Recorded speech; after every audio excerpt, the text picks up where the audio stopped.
विस्तारानं बुलेटिनची सुरुवात करणार आहोत पावसाच्या बातमीनं। मुंबईसह उपनगरामध्ये मध्यरात्रीपासूनच मुसळधार पाऊस सुरू आहे।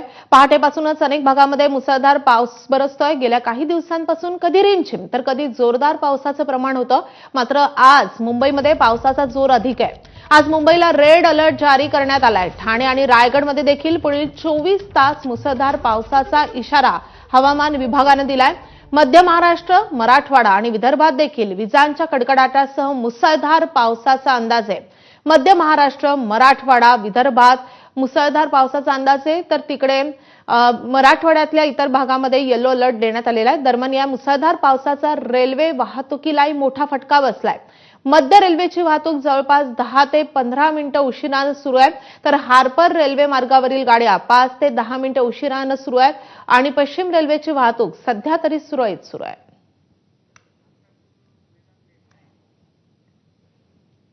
तर आपले प्रतिनिधी वेदांत नेप सांताक्रूज वरून आपल्यासोबत जोडले गेलेले आहेत। वेदांत, सांताक्रूज मध्ये आणि त्यासोबतच मुंबईच्या सखल भागामध्ये सध्या पावसाची काय स्थिती आहे, कुठे कुठे पाणी साचलंय आणि आज खरं तर आठवड्याचा पहिला दिवस आहे, नोकरदारांना कशा त्रासाचा सामना करावा लागतोय?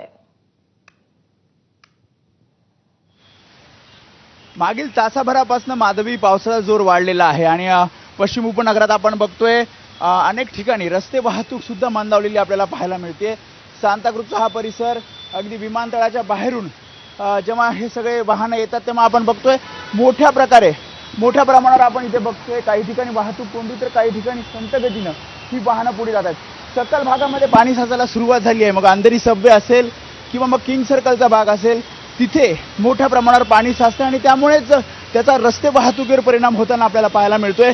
पुढील 3 तासासाठी मुसळधार ते अतिमुसळधार पाऊस होणार असल्याचं हवामान विभागाने अंदाज वर्तवलेला आहे। आणि आपण इकडे बघतोय म्हणजे ही एक बाजू आपण बघतोय जे मुंबईच्या दिशेने वाहनं जातात, तर या बाजूला म्हणजे इकडे सुद्धा आपण बघतोय कशा प्रकारे वाहतूक कोंडी आपल्याला विमानतळाच्या बाहेर झालेली पाहायला मिळते। मग अगदी अंधेरी पूर्वेपासनं ते मग पुढे इथे जर आपण बघितलं तर वाकोल्याच्या ब्रिजपर्यंत याच वाहतूक कोंडीतनं सकाळच्या वेळी जे कामावर जायला निघाले आहेत त्यांना वाट काढावी लागते। आपण बघतोय दुचाकी वाहनं जी आहेत ती एका लेनने पुढे काढली जात आहेत, तर 4 चाकी वाहनं मग कार असतील, बसेस असतील, त्या सुद्धा आपण बघतोय कशा प्रकारे रांगेतनं पुढे जातात।